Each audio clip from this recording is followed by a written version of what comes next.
Inilah sosok Gus Samsudin yang akrab kita kenal dengan sebutan Mbah Den. Dalam sebuah kesempatan, beliau menyampaikan bahwa sejatinya dirinya bukanlah orang yang serba bisa. Bahkan sejak kecil, banyak orang meremehkannya. Kamu nanti kalau besar mau jadi apa? Semua pekerjaan saja tidak bisa kamu lakukan. Namun, Gus Samsudin tidak menjadikan ucapan itu sebagai penghalang. Ia berpegang pada dawuh para kiai, bahwa seorang santri itu minimal harus memenuhi salah satu dari 4 hal. Pertama, harus alim. Jika tidak bisa alim, maka harus jaduk. Jika tidak bisa jaduk, maka harus sugih, kaya. Dan jika tidak bisa semuanya, maka pulanglah, menikah, dan memiliki banyak anak. Lalu anak-anak itu dipondokkan agar kelak menjadi orang yang bermanfaat. Gus Samsudin menyadari dirinya bukan santri yang alim, karena ketika mondok, ia lebih banyak mengabdi membantu kiai daripada belajar. Ia jarang mengikuti pengajian secara rutin, namun ia memilih jalan lain, memperkuat tirakat, menempuh laku batin yang berat untuk mendekatkan diri kepada Allah melalui amalan-amalan yang diajarkan para kiai. Dan berkat tirakat itulah, beliau menjadi seperti sekarang ini, bahkan bisa mempunyai pondok, bahwa ketika kita merasa kurang dalam mengaji atau ilmu agama, perkuatlah tirakat dan kedekatan kepada Sang Pencipta. Dengan begitu, semoga hidup kita senantiasa diberi keberkahan. Aku asline iki ya amit kerja apa-apa asline aku gak iso. Asline kula niku nyambut gaya apa-apa gak iso. Kula niku ketalit niku bahkan pernah dibilang sama tetangga itu, "Walah Den niku gedene dadi apa?" Niku kisah nyata. Sering dibilang sama tetangga itu seperti itu. Kenapa? Karena ya memang dari kecil itu pelongak-pelongok. Jadi ya sampai sekarang aja saya suruh apa-apa nggak bisa, memang ya nukang nggak bisa, apa-apa nggak bisa itu. Tapi saya punya tekad bahwa sing kata didhawuhi kalih Gus Maksum niku bahwa ya santriku, ya walaupun saya bukan santri tapi saya cinta sama kiai, samina wa ta'na. Itu yang selalu diajarkan oleh abah saya. Jadi santriku yang pertama kudu alim. Lah ancen uga alim, kados kula niki mboten alim, kula rene namung ngabdi, mboten kok ngaji namung ngabdi kalih kiai. Jadi santri niku ature Gus Maksum niku lek ora alim niku kudu jaduk. Kudu jaduk. Lek ora jaduk ya santri ku mau kudu sugih. Lek santrimu gak sugih ya mulai ae kek ndang duwe bojo duwe anak sing akeh engko dipondokne. Dalam arti piye lek memang gak iso ngaji ya paling ndak tirakate kudu kenceng. Cara Jawane kalah donya ya menang mantra ngono, kalah rupa menang mantra ngono. Dadi ya tirakate dikencengne. Ya alhamdulillah kersane Gusti Allah. Karena saya memang merasa nggak alim, ya nggak bisa mondok karena saya harus merawat orang tua saya. Selain itu ya mondok, tapi akhirnya nggak bisa ngaji karena ya ngabdi, ngerasa nggak punya biaya. Terus Pak Purnomo ngoten kan nggih ngabdi. Riyen niku, teng batin ya Riyen. Akhirnya nggih kula kuat nih. Carane ya tirakate ya posane ya selawat. Alhamdulillah nggih. Masih abudu nggih. Alhamdulillah nggih punya pondok walaupun pondoknya ya belum jadi 100%. Insyaallah ya yang penting untuk ngaji setiap hari gitu.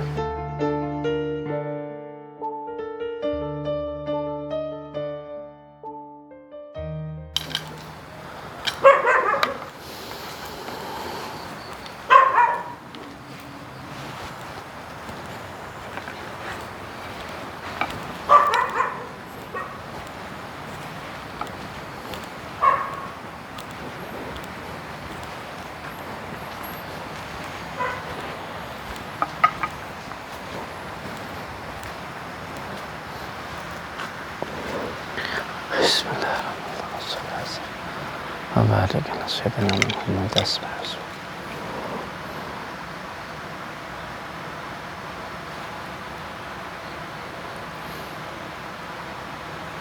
Kayane ya enek tahu dukun sing rene ya teh. Lek pesugihan. Iya toh? yang itu ada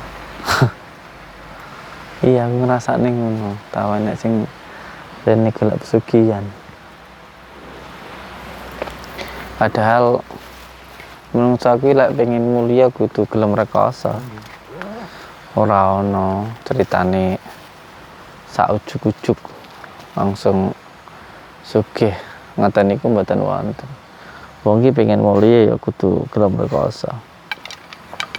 Kaya ta contone awake dhewe iso mlaku ya teko laire kuwi kan mlumase belajar murep, brangkang, titah mlaku alon-alon kuwi.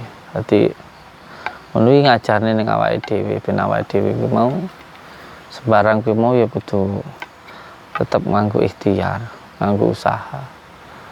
Usaha kuwi ya manjada wajada. Sing tenanan, tenan. Yang bersungguh-sungguh. Jadi cara bocah sekolah utawa ngaji kuwi masalah naik kelas kuwi urusane gurune. Tapi sing penting kan dhewe ikhtiare belajare. Dhisik kuwi ana cerita waktu aku cek ngaji, diceritani kalih guru ngaji kula niku wonten tiyang niku bodho. Atus kula ngenten iki ngaji bodho. Apalan niku gak iso-iso. Sampai bertahun-tahun akhirnya izin teh karo kancane. Wis lek ngono aku tak mulai hae lah ngono akhirnya dek niku putus asa mulai mlaku. Dalah ketemu kali teh.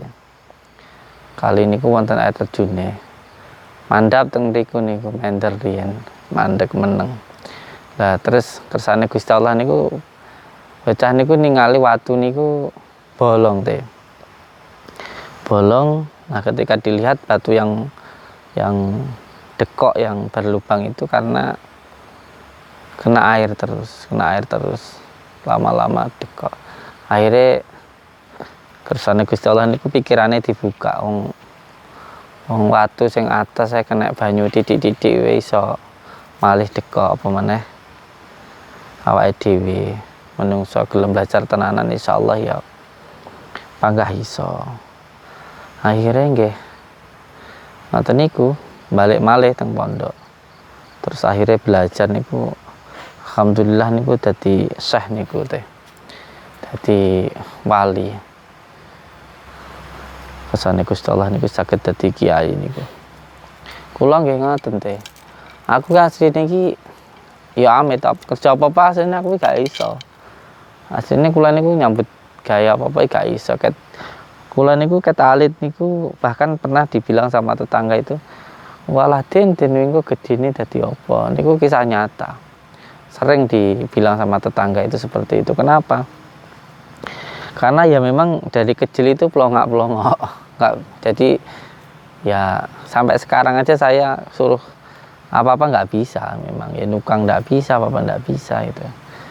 Tapi saya punya tekad bahwa sing kados didhawuhi kalih Gus Maksum niku bahwa ya santriku ya walaupun saya bukan santri tapi saya cinta sama kiai. Samina wa ta'na.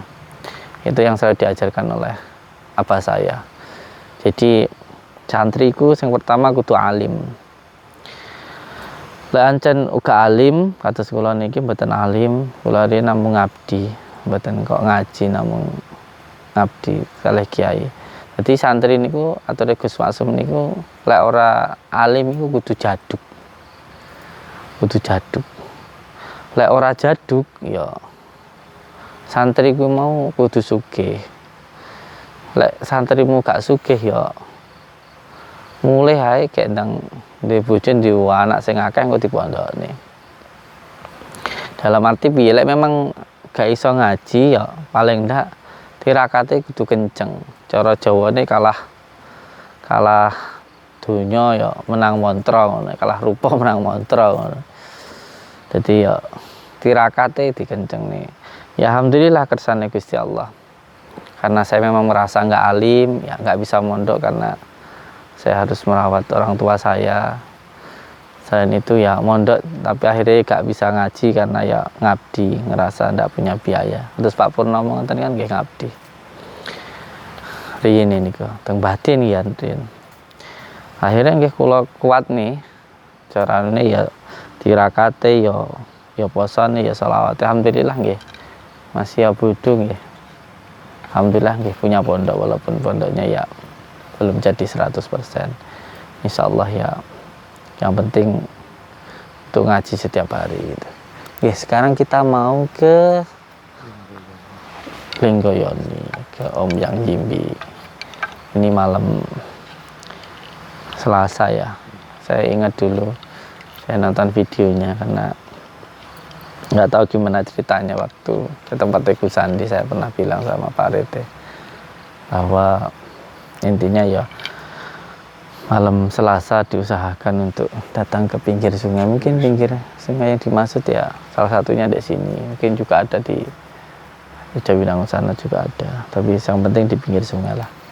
Oke, monggo.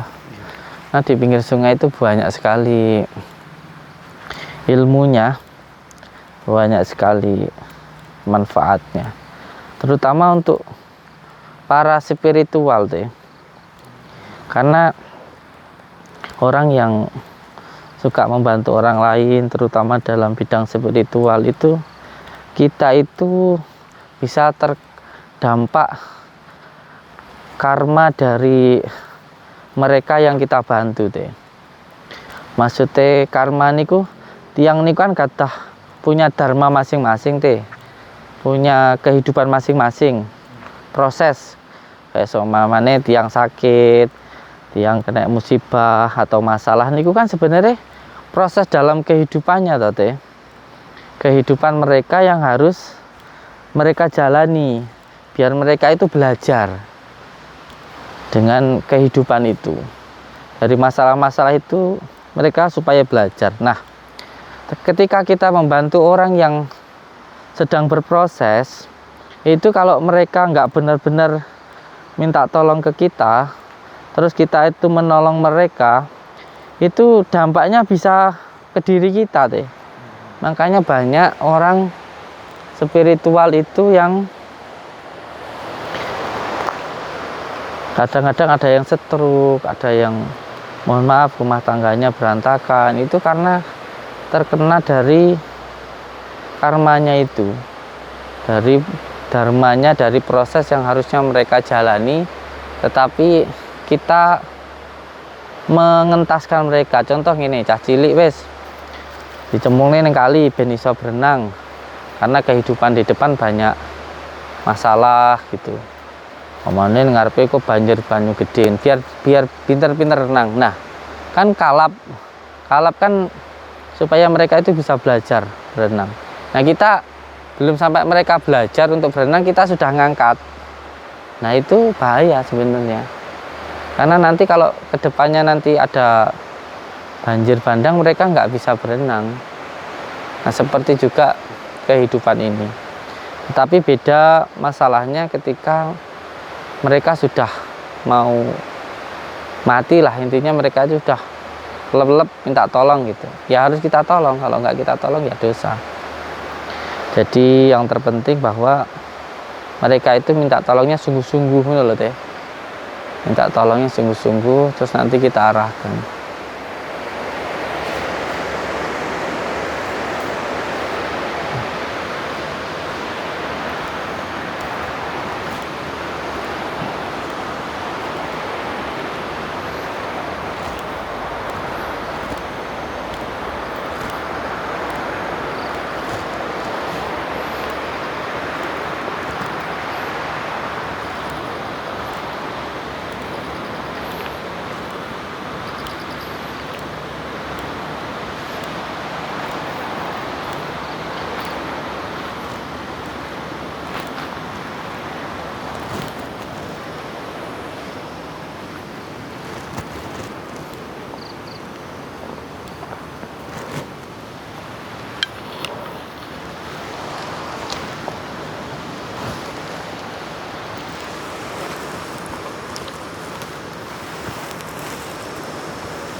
Al-Fatihah.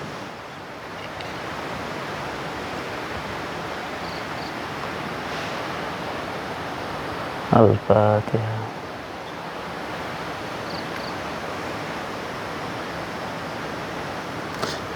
Nanti kalau bisa, kalau nyari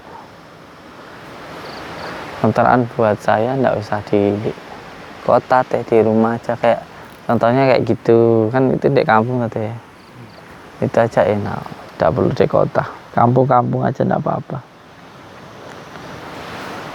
Nanti bisa bertani, bisa bercocok tanam gitu deh, bisa ngurusin hewan gitu deh.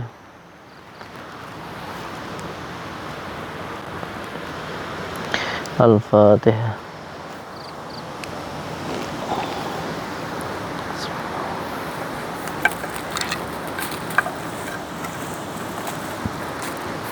Al-Fatihah.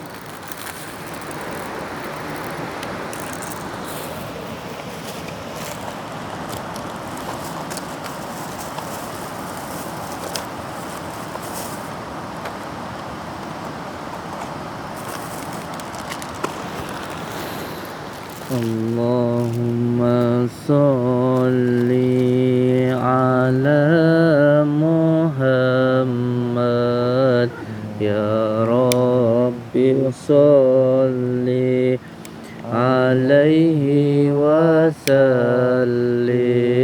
Allahumma sholli ala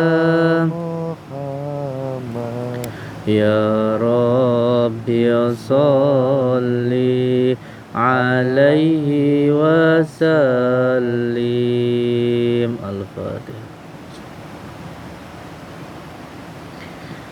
Astaghfirullah Rabbal baraya. Astaghfirullah minal khataya. Astagfirullah. Astagfirullah. Assalamualaikum.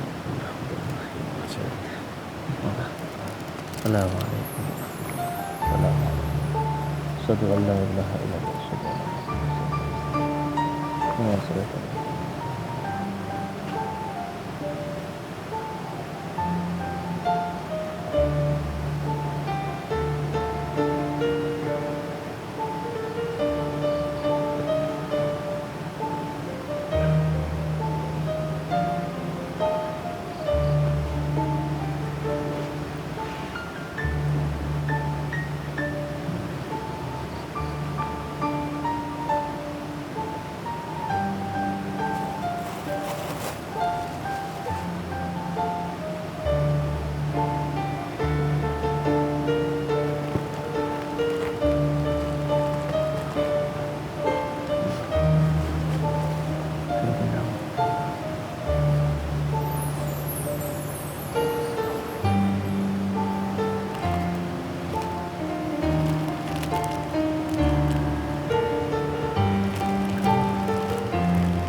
Ada Nana Sally.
وسلم اللهم صل وسلم وبارك على سيدنا محمد نور الذات وسر في سائر الأسماء والصفات وعلى آله وصحبه وسلم اللهم صل وسلم وبارك على سيدنا محمد نور الذات وسر في سائر الأسماء والصفات وعلى آله وصحبه وسلم اللهم صل وسلم وبارك على سيدنا محمد نور الذات وسر في سائر الأسماء والصفات وعلى آله وصحبه وسلم اللهم صل وسلم وبارك على سيدنا محمد نور الذات وسر في سائر الأسماء والصفات وعلى آله وصحبه وسلم اللهم صل وسلم وبارك على سيدنا محمد نور الذات وسر في سائر الأسماء والصفات وعلى آله وصحبه وسلم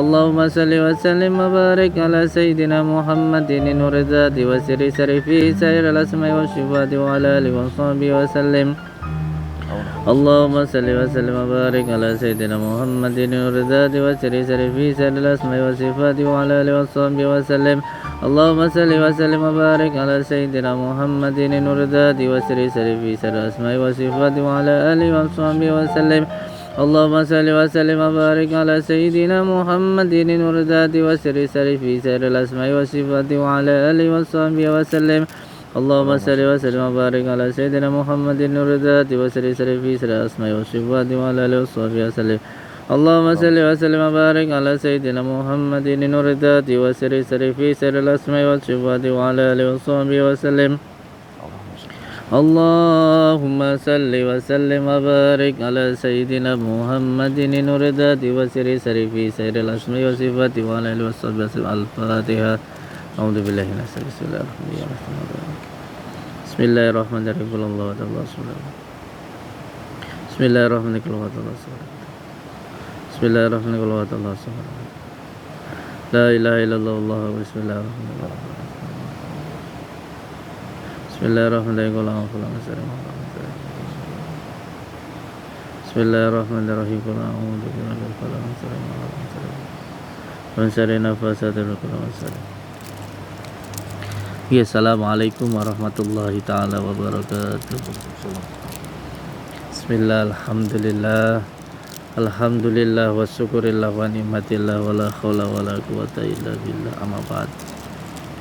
Saudara-saudaraku semuanya, subscriber lover dimanapun berada, semoga saudara-saudaraku dimanapun berada selalu dalam lindungan Allah subhanahu wa ta'ala, mendapatkan rezeki yang berkah, barokah, berlimpah dan selalu bertambah.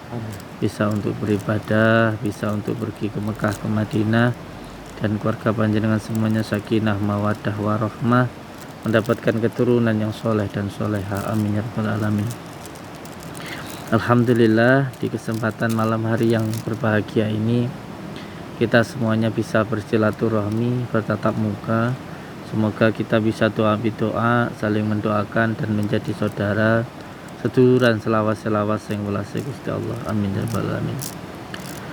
Saudara-saudaraku semuanya, salah satu amalan supaya rezeki kita lancar, supaya kita bisa membayar hutang, supaya kita bisa menagih hutang, itu ada salah satu amalan yang saya dapatkan dari Suyuti Al-Ghazali, Cepu, Jawa Tengah.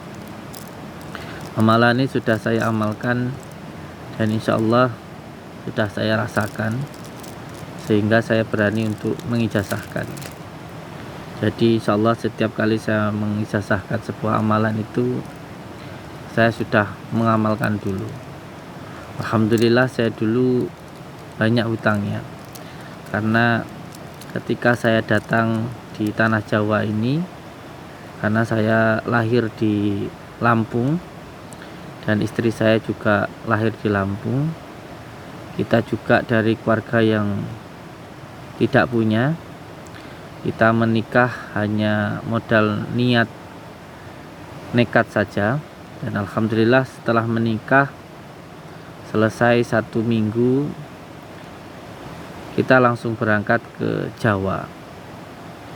Mohon maaf, berangkat dari menikah 1 minggu dari rumah mertua berangkat ke Mesuji. Dari Mesuji bertahan sekitar 1 bulan. Nah ketika itu langsung berangkat ke Jawa. Sudah ada ongkos, kita berangkat ke Jawa.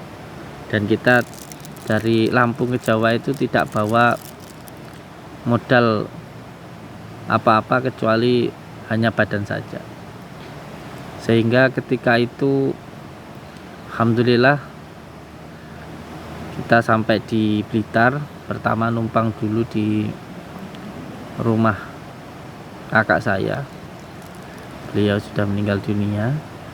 Setelah menumpang sekitar 1 tahun dengan segala proses perjuangan yang kita lakukan, akhirnya kita ngontrak sendiri di Jimbe, di Rejowinangun, yang tetangganya Pak Rete, di kontrakan di Padepokan yang lama itu. Nah dari sana alhamdulillah juang sampai seperti sekarang ini.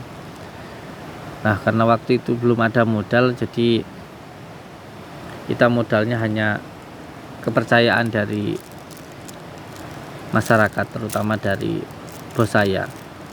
Alhamdulillah dari mulai dipinjami bos saya sampai pinjam bank, alhamdulillah bisa berkembang sampai sekarang. Jadi yang ingin saya sampaikan bahwa saya pun juga bukan siapa-siapa dan bekerja juga dari nol, dan alhamdulillah bisa berkembang sampai sekarang. Amalan ini yang juga saya amalkan.